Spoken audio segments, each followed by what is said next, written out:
Bay Aqua Sports presents the Delano Little Show. Welcome to Bay Aqua Sports, the Delano Little Show. I am honored and privileged to have with me one of my dearest friends. We've known each other for quite some time now, Judy Rose.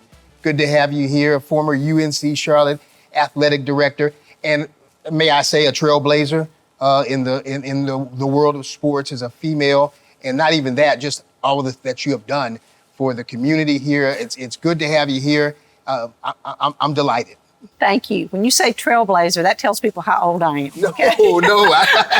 And that's fine. That's fine. I'm delighted to be here and to reconnect with you. It's been a long time. It's been a long time. And I just kind of, doing a little research, our careers really paralleled each other to a certain extent as far as what we were doing for the majority of our careers.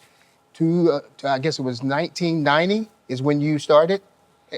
Was it 1990? No, I actually started in 1975. 1975. As basketball coach. But in 1990. Athletic director. And you were at the time only the third female to run a Division I program, correct? Correct. 1990 is when you started there. 1989 is when I started working in television here in Charlotte. We did parallel. Yes. I went for 29 years. You went for 28 years. And we both kind of retired in 2018. That is a good way to put it. That kind of retired. Yes, we kind of retired. We're kind of like twinsies, aren't we? We are. Except we're much more successful and much more That beautiful. is not true. That is not true. That is true. So if we were twins, I'd have to go back to Blacksburg, South Carolina to be born with you, because that's where you were, right? That's correct. Yes. My whole high school and junior high school there, and then went from there to Winthrop. What was it like growing up? Because Blacksburg, I know it's not a major sized town now. What was it like back in the day? It was kind of a mill town, and we only had like maybe 2,500 people that lived there. Right. And that might be stretching it a little bit. So everything's centered around the little town and community life. And like in high school and junior high school, everybody played sports. And that was the gathering thing to do. And when summertime came, we had to create our own fun. So we played outside until, we were absolutely called to come in. But it truly was a community. And, I told somebody, I have no regrets of being reared or raised in a hometown community. There's nothing like that. We could ride bicycles and didn't worry about what time we got home, and our parents didn't worry about us. Today, that it's all changed. True, yeah. And you were right there next to that. I looked it up because I was interested in it. How close Gaffney is. So, Gaffney, South Carolina, which is famous for what? Gaffney, South Carolina? The peach. The big peach. The peachoid, yes. The big peach, the water tower on the side of I-85. And yes. I was riding with somebody that worked at the same station one day, and we were going somewhere, and she looked up and she said, "Oh my God, that looks like a butt." It does. That's what they call it, right? Well, and also Hamrick Mills. Hamrick's developed and became more of widespread than just Gaffney. But I told you I'm one of 6 children, and so my mama had an agreement with the Hamrick family. As soon as they got a new shipment in, we would all go over and get first choice right from the mill there. Wow, so, that's pretty good deal, right? Pretty good deal. So you go to high school. Were you popular? Were you somebody? Did you go to prom? Went to prom, and there was only like 89 people in my graduating class, so it was very small. And played sports from 7th through 12th grade, basketball, captain every year. Mm-hmm. Were you a point guard? Point guard. I don't know why I just knew you would be a point guard. You're kind of running the show. Yeah, right? yeah. When you come from a big family, I would say this because it helps you with developing leadership skills and negotiating. We had fried chicken every Sunday for lunch. I sat at one end of the table, and I'm like, why does the white meat always get gone before it gets to me? That's just not fair. Right. And Daddy's like, well, you need to change where you sit. And, and I'm like, okay, you just learn all kind of lessons when you grow up in a home where you have to share and share one television set and the whole scenario with 6 kids who always want to watch something different. Were you the youngest? Is that why you were getting Next to the youngest. That's why you Next were to getting the youngest. Okay, yes. so you had to eat your dark meat is mostly what you had. I did. Okay, but now I think it's delicious. I think dark meat, I used to like the white meat too. I think dark meat is delicious. But anyway, so now you're done with high school and you're looking to, Did you have a chance to go to a lot of different places? Did you have to? No, my father said, let me say this. My mom died at an early age. So she died when I was a rising junior in high school of cancer. And so the three older children were all in college, two sisters that were already at Winthrop, and my brother was at the Citadel. And then my dad told the rest of us, the three girls remaining, you will go to Winthrop because I can afford to send you to a state-supported school, and that is a great teacher college education. Now, only one ended up, well, two of us ended up being a teacher because I did major in physical education and taught my first year at UNC Charlotte. And then my sister majored in home economics, and she lived in Gaffney, South Carolina, but she taught science and things there. And one was a pharmacist, one was a dentist, my brother, and then the other social worker, and one was a tax assessor. Wow, all over the place, all right? over the place we were. But that's what my dad could afford to do. And so all five girls graduated from Winthrop. And when the last one was going to graduate, this is a little bit of a funny story, the president's office contacted my father and said, well, since you've had five daughters that will have graduated from Winthrop, the president wants to take a picture with you and all of the girls afterwards. And we weren't so sure that last one was really going to graduate. She needed to make a C in this one course. And we're like, this could be embarrassing, you know? So when we get there, my dad looks at the president and he said, are you going to name a dorm after me or something? He said, I know I've paid for one. He said, 5 4s are 20 and some went to summer school. So I figure you owe me with a name on a residence hall. Didn't happen. Didn't happen, but no. It was probably right though, right? Yeah, he probably was. He probably was right. So when you were there at Winthrop, did you start to formulate what you were going to do then as far as being a college administrator? When did you figure that out? How did that all come about? I figured it out when I was doing student teaching my senior year. And I had 7th and 8th grade girls. And I remember at student teaching in the locker room, they were getting into fights and they're pulling their hair. And I went, this is not what I signed up for. No, this is not what I thought. It wasn't this way at Blacksburg. And so I decided to go to graduate school and played all 4 years of basketball at Winthrop and then went to graduate school and initially turned down an assistantship at the University of Tennessee because my impression was that this is going to be so hard. It's going to be so much harder than what college was for me. And so I'm going to have to really focus on academics. And I hadn't been there a month. And I met Pat Head Summit, who was also in graduate school, Sylvia Hatchell, who was at Chapel Hill for many years. And the three of us became really close friends. And Pat ended up being the head coach. And Sylvia and I were assistant coaches. And Sylvia was a JV coach. And Pat had played internationally in the World Games. And Sylvia played at Carson Newman, I played at Winthrop.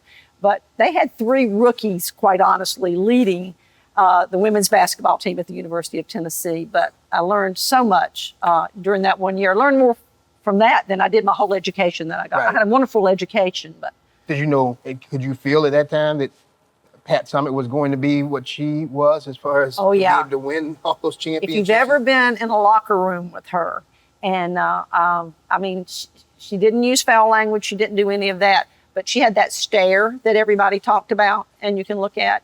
And that stare was enough to scare those young girls to death. I mean, they knew they were going to just do what they were told to do and be taught. And she held everybody accountable.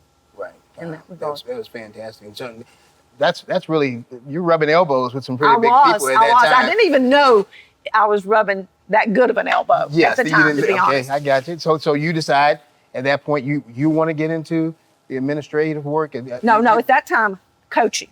Coaching. Yeah, okay. I wanted to coach. And I was interviewed at Francis Marion, and the job they offered involved being involved with sororities as well as coaching. I'm like, that's not me. Nobody wanted that. And then I was interviewed at Wingate. And the job they were offering me was if you coach basketball, you will coach volleyball, and you will have every third weekend off because you're going to have to be like dorm mother. Well, sure didn't go to graduate school to do that. And so my dad's like, take a job. You've been offered 2 jobs. And then the Charlotte opportunity became open. And we had less than 8,000 students at the time. And if you coach basketball, you will coach tennis. I can do that. Right. You will teach a class each semester, physical education. So I can do that. And the other one was you'll be over the lifeguards. Well, I learned enough at Winthrop about liability when I was there. And I'm like, well, I don't even have my WSI. They said, Judy, you're not going to be the lifeguard. You're just going to be over them, supervisor. I'm like, I still think that's a pretty big liability. So I did that for like 3 years. And I told them the tennis players really are smarter than I am on tennis. In all honesty, we need to get a real tennis coach for them. So I became basketball coach and then coordinator of women's athletics.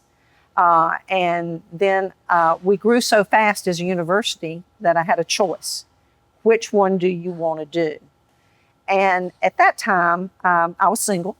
And I said, if I get married and have a child, and I will say this, salaries weren't the same as they are now. Yeah. A lot of them have nannies and such. And I thought, what if the child gets chicken pox or something? And I have to choose. I mean, I can't choose. I have to go to this away ball game because I'm the coach. And so I was really torn on that.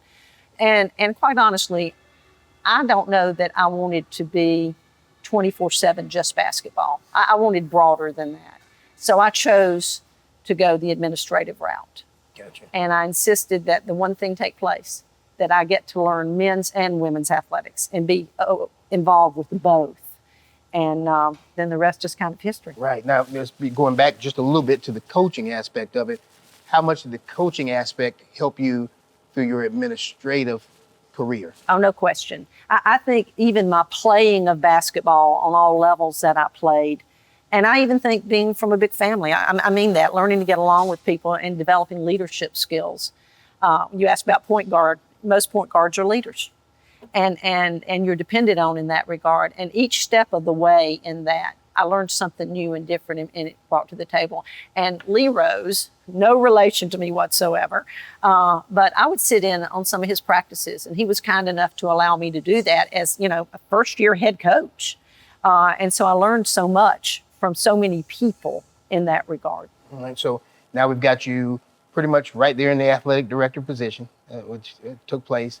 What we're going to do is we're going to take a quick break. And Okay. We'll come back and we're going to talk about all of the things that you saw as an athletic director and all the accomplishments you've had, because this interview could take forever. I mean, you've done so much and it's been fantastic.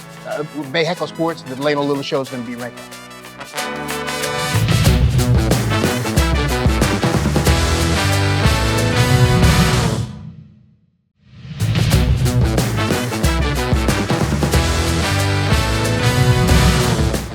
Welcome back to Bay Heckle Sports, the Delano Little Show. Once again, joined by Judy Rose, former athletic director at UNC Charlotte. And when we left to go to the break, we were just getting you into position where you said, this is what I needed to do as far as the administrative level and positioning you wanted to do, and become, in 1990, the UNC Charlotte athletic director. Third female to ever do that at a major college. What were you thinking when you got it? Did you understand all that, what that would mean? Well, I didn't understand all of it, but when the chancellor brought me in and talked to me, and he told me that Jeff Mullins, Jeff had the dual role of athletic director and basketball coach. And then some things happened in the North Carolina system where the mandate came down that no longer could a head men's basketball coach or a football coach also hold the title of athletic director. Thought there might be conflicts of interest, so they stopped that.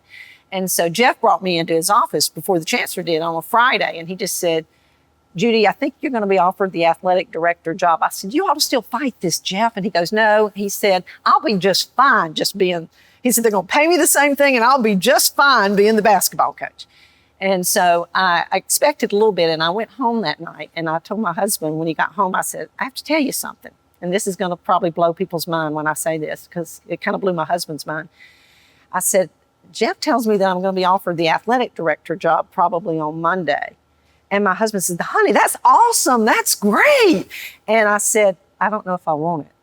And he goes, why wouldn't you want it? You've been doing the job, because Jeff couldn't do it and be basketball coach. You ran every department, every bit of it. I said, I don't have any role models that have done this. And I said, I could always say, well, Jeff would be my backup. Jeff would support me if I made a decision. And he says, well, Judy, you can learn. I mean, you can develop that with people. So we had that conversation, and he said, "You've never had a lack of confidence." I said, "It's not really a lack of confidence. I don't have any role models. I don't even know what to expect." I'd already been attending conference meetings because Jeff couldn't go because he was coaching. So when I meet with the chancellor tells me he wants to bring me on board, and he said, "Now, the one thing's going to be different in this job. You've got to fundraise too." And I'm like, "Okay." And he said, and I told him, I said, "I don't have any female role models." He said, "You do have female role models that I've set up for you. They are not in athletics, but they are in predominantly male-oriented fields. One is Dale Halton, the CEO of Pepsi-Cola Bottling Company, and one is Pat Rogers, CEO of a construction company." He said, "They have agreed, and you know them both, and they have agreed to serve as role models for you." And he said, "Your job then is to connect with people within the NCAA and try to find those that you want to be your role models." And interestingly enough, Dale and Pat were wonderful. I'd get a phone call early in my career, and it's like, "Judy, you need to be at the Red Sword Ball, sit at our table." That's Dale. I'm like, "What is that?" She goes, "It's a fundraiser for cancer." And she goes, "You're going to need to say hello and meet everybody there because you're going to need to reach out to them for support and fundraising." And she and Pat did that consistently. On the other end, remember, we hosted, along with the city of Charlotte, bringing the 1994 men's Final Four to Charlotte. When they came, I was the liaison to the basketball committee because they have to have one person that they connect with from the university that's hosting it. So 2 of the guys there ended up being role models for me and mentors. And I mean, really mentors. C.M. Newton was the chair of the basketball committee that year, and he was the former athletic director at the University of Kentucky. And then DeLoss Dodds was the athletic director at the University of Texas. And both took me under their wing, and I don't want to go into too much detail, but they nominated me. I was the first woman to serve on the men's basketball selection committee because of C.M. Newton and DeLoss Dodds. Yes. And That's a huge deal. Yeah, I mean, unbelievable. One, yeah. That was game changer for me. I mean, totally. And I just finished 4 years serving on the men's NIT selection committee and was chair of the men's NIT selection committee. You can do that as a retiree. Right. But those 4 individuals, and I'll say Jim Woodward, the chancellor, he had my back. He was there for me tremendously and was a role model. There are not a lot of people that I think are both smart and wise, and Jim Woodward is both of those. And the mentors must have been great because you had a fantastic career, and you're still helping out with UNC Charlotte now in the athletics department. But the meat of your career, you saw a lot of winning programs. I mean, what stood out most to you as far as, I know the basketball team was great and dear to you. So many great players that went through there.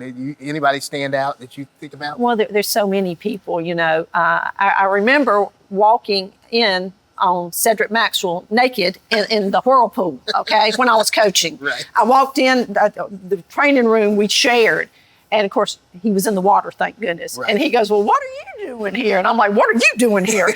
And I immediately turn around and leave. But, you know, we had Cedric Maxwell. We've had so many. Our golf program's been really strong. Women's basketball just hired Kara years ago, and they made it to the NCAA tournament this year, the first time in a long dry spell for us. Right. There's just been so many people and so many lives that touched me, and hopefully that we've touched, and my staff. We were a team. I got a lot of the praise for it, but we were truly a team, and a lot of those folks are still there and are helping Mike Hill, and Mike Hill is doing an excellent job with what he's doing. But we started I'll say this, we started a function 17 years ago to raise money and focus just on women's athletics. Because, you know, men will give all day long to men's athletics, and women, a lot of the women they were pre-Title IX, so a lot of them didn't play sports, and they didn't understand the significance of young women being able to play sports. Right. and help us fund that. And we started a luncheon, and like I said, we just had our 17th one. We've raised over $2 million for women's athletics. Wow. And the plan was let's just invite women's executives. No men allowed. I wouldn't even allow the chancellor to come. I'm like, nope, we're just having women. Well, I was finally convinced, men can write big checks too. And so we invited men. And so it's still predominantly women. But it's a phenomenal event. And it's a great focus and a great mentoring opportunity for our young student athletes, female student athletes, to be. We had one at each table to be with these phenomenal women in this community. Yes, and you see that changing now a lot with the women as far as athletics, the USA soccer team, and some of the things they're accomplishing. That's a testament to what you all started to do back then make sure you did that. Yeah, and I'm probably most proud of starting football. Yes. And I will say this, and what really got me going in that direction, when I was on the men's basketball selection committee, the former commissioner of the Big East was the chair in one of the 4 years that I was on there. And he came up to me right before the ACC did their first expansion, when they brought in Virginia Tech and that first round of schools that they brought in. And he said to me, and I didn't know that was going on behind the scenes, he goes, "So Judy, what are you going to do with a good basketball program without football?" I said, "Well, we haven't had football." And I said, "What are you talking about?" He said, "Changes are coming." And he said, "You better be prepared." And so I started thinking about it. So I started doing some research. And so I said, well, maybe we need to add football to protect basketball, because basketball is our premier sport and the one that brings in money. And so I went to then Chancellor Woodward and said, we need to talk about adding football at Charlotte. He said, "Judy, we can't add football. We don't have the money." And I said, well, we need to think about it, because something's coming down. I don't know what it is, but something's coming down. And before we could get rolling on that, the conference affiliations began to change. Right. And we actually were one of 3 schools, I think, remaining in Conference USA that didn't have football. And so they didn't really want us in anymore. They wanted to bring in all football schools. And we left and became a member of the Atlantic 10. And we're there. And then went back to Jim Woodward again, and he allowed us, and this was done very privately. Nobody knew we were doing it. We had a committee formed to just look at football, and it was in 2001. Chancellor allowed us to do it, and right before we were going to take it to the community, 9/11 occurred. And he said, we cannot do this. We cannot ask the community for support with what has just happened. And so then it got put on total back burner, and then got the students engaged and trustees engaged and Chancellor Dubois engaged. And Chancellor Dubois was very reluctant, just like Chancellor Woodward was, but I think it's been great. Yes. I mean, I really do. It's been pretty productive as far as... It is, and we're going through some growing pains, and we're going to, and we knew that. But we immediately got accepted into Conference USA when we were going to be FCS and not FBS. So. Yes. Well, you mentioned earlier how great Title IX was for the women in the sports, but we talked about the image and likeness that's out now. I've expressed it before in one of my interviews that I didn't necessarily like it. You don't either. No, it's called NIL, name, image, and likeness. And what it does, it's number one, the NCAA was not prepared for it. And shame on us, because we're all members of the NCAA, but for some reason, we've known this was coming and we were not prepared. And having said that, it is open game right now on what's going on across this country. Athletes can now be paid in addition to what their scholarship dollars are, and they can be paid by, supposedly not paid by the university or athletic program, but paid by businesses. So, and I asked somebody this one time, I said, here's what's tough for me on that. You're the quarterback. I'm an offensive lineman.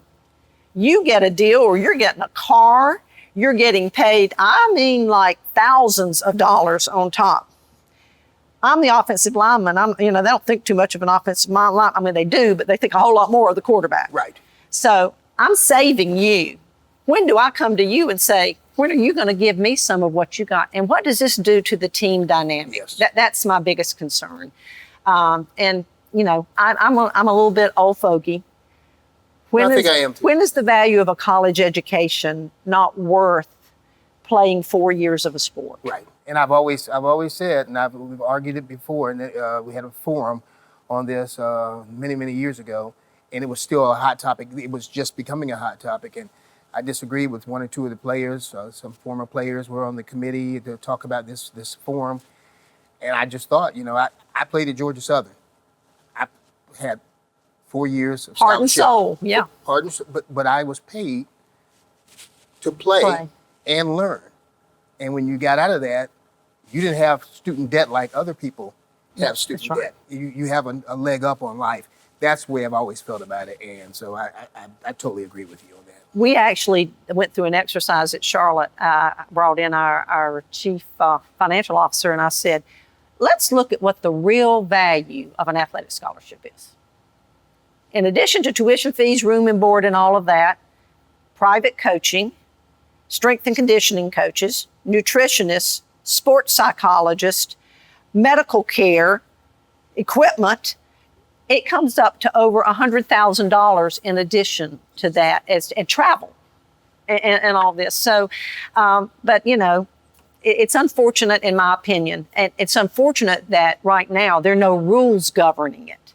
The NCAA wants Congress to deal with it, and Congress doesn't want to deal with it. So right now it's like every person for themselves. I've seen where one player was going to leave, I think it was Kansas State, a basketball player, a point guard, was going to leave Kansas State, put his name in the portal, and was going to go to Miami because he wanted to play for Jim Larinaga, because Jim does a really good job of developing point guards. And there was $600,000 that were going to be given to this young man for 2 years staying at Miami from some alumni or something. Now, I don't know where that stands now, but this was like 2 or 3 days ago. And I'm like, it's not amateur athletics. Right, absolutely. That's just me saying that. Yes. We're going to take a break here in just a second, but I would be remiss if I didn't mention this. You just received the highest award for a college administrator a couple of years ago, and you had to do it virtually.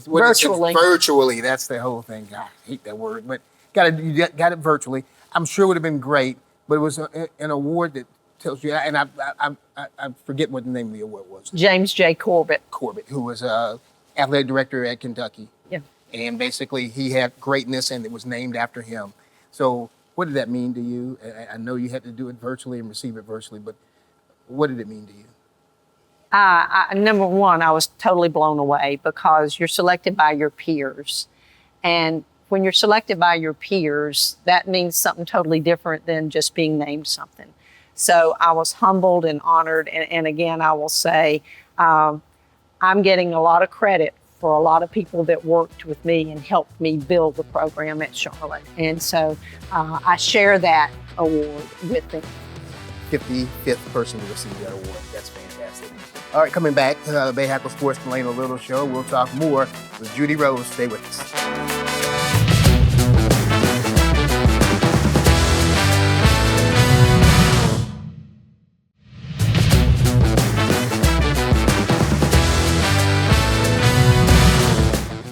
Welcome back to Bay Hackle Sports, the Delano Little Show. Once again, here with Judy Rose, former UNC Charlotte athletic director.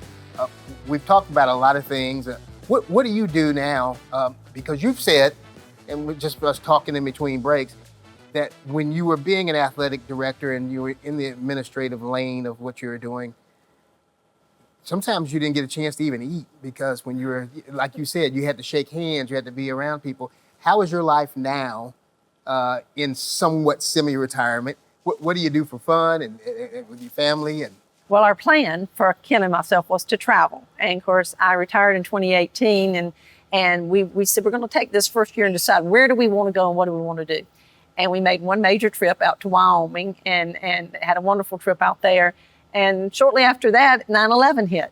Right. And you mind me asking why Wyoming? Not 9/11. Whoa, wait a minute. No, I know what you're saying. But Jackson Hole. Jackson Hole. I've heard that was a great place to go. Where we were. Yeah, okay. The pandemic hit is what I meant to say. Gotcha. And so everybody kind of went in lockdown mode, and we were actually, that's when I was on the NIT selection committee, and we were doing it virtually, and then the selection but then we were going to do it in person. And then we got the call, everything's been canceled. We can't do this. And then for 2 years, we were kind of in a hiatus from it. Right. But I have, so traveling is back on our agenda. I still attend football games and basketball games, men's and women's at the university, and help when they need me to and stay away when they don't.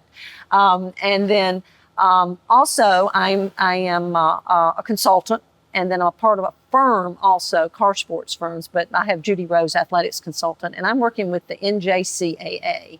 And this is probably a best kept secret, and we don't want it to be. That stands for the National Junior College Athletic Association. They moved their headquarters to Charlotte in 2018 when I retired, and contacted me. And they did not have a foundation board. And they said, you know everybody in Charlotte, help us. Who should be on our foundation board, fundraising board? And so we created that, and I have stayed on retainer with them and had some wonderful news to share. Okay. I'm also on the board of the World University Games. And we just got back from Raleigh. The Raleigh Triangle area is trying to bring the Summer World University Games in 2027, and it's between us and Korea. That's a huge deal, yeah. It's a very huge deal. So our whole board was there, and Dan Guerrero was former athletic director from UCLA. He's the chair of our board, and we're from all over the United States. And NAIA is involved, NJCAA, and NCAA. All are involved in this group. And the World University Games, outside of the Olympics, it is the largest intercollegiate competition nationally, internationally. Is there any place that people can try to donate money, or do you have something set up yet? Or? They're going to talk about a crowd fund or some of that coming up, but the NJCAA offices, Chris Parker is the executive director. And I should know that website, and I don't. We'll certainly try to get it out for you on BayHackleSports.com. Yes, we will do that for you. We'll get you that. I just saw you light up. I have a passion. Yes. What an opportunity for these young people. I had the pleasure of going to Italy for the last World University Games that took place in the summer. And it was, for me, as a board member, I had not been to any. And it was just an unbelievable experience. And to watch those young people, and they have opening ceremonies just like they do in the Olympics. You're like the Energizer Bunny. You just never stop. Yeah. You can see the excitement in your eyes. And thank you for all that you have done over the years, and you continue to do great things. And, thank you. We look forward to following you in your career as you continue to go on. No retirement. That's not retirement. Well, we're semi-retired. Thank you. Thank you, dear so friend. Much. Appreciate you. That's all the time we have for Bay Hackle Sports, the Delano Little Show. We hope to see you next time.